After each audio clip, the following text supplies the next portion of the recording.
টানা সংকটের পর জাতীয় গ্রিডে গ্যাস সরবরাহ বাড়ায় পরিস্থিতির উন্নতি হচ্ছে।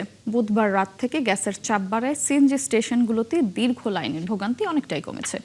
সিএনজি স্টেশনের কর্মচারীরা জানান, বুধবার মধ্যরাত থেকে যানবাহনগুলোতে পর্যাপ্ত গ্যাস সরবরাহ করা যাচ্ছে। তবে ফেনীর পরিস্থিতি এখনো স্বাভাবিক হয়নি। সহকর্মীদের তথ্য, ছবিতে ডেস্ক রিপোর্ট।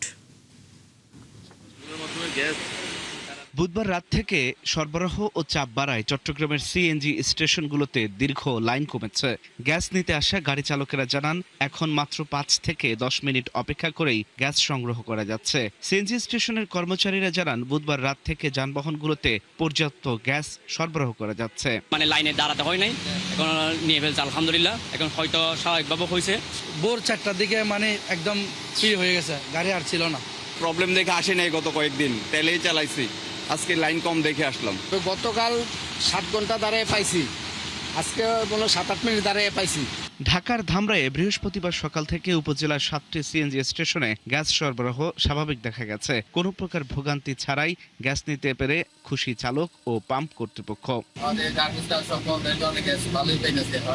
খুব ভালো লাগতেছে, ফাঁকা পাই পাওয়া যায়। আজকে দেখা যাচ্ছে যে গাড়ির চাপও নাই, গাড়িও কম, বাট প্রেশার মোটামুটি ভালো।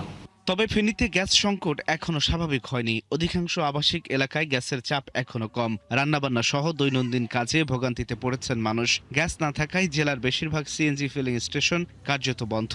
দীর্ঘক্ষণ অপেক্ষা করেও গ্যাস পাচ্ছেন না চালকরা। 4-5 দিন পর্যন্ত আমরা এই সিএনজি গাড়ি নিয়ে আমরা অনেক কষ্ট করতেছি। সরকারে গ্যাসটা বন্ধ করে দিয়েছে, আমরা গরিবের পেটে লাথি মারতেছি। আমাদের গাড়ির লোন আছে, আমরা কিভাবে দেবো? আমরা গাড়ি না চালালে আমরা কি খাবো?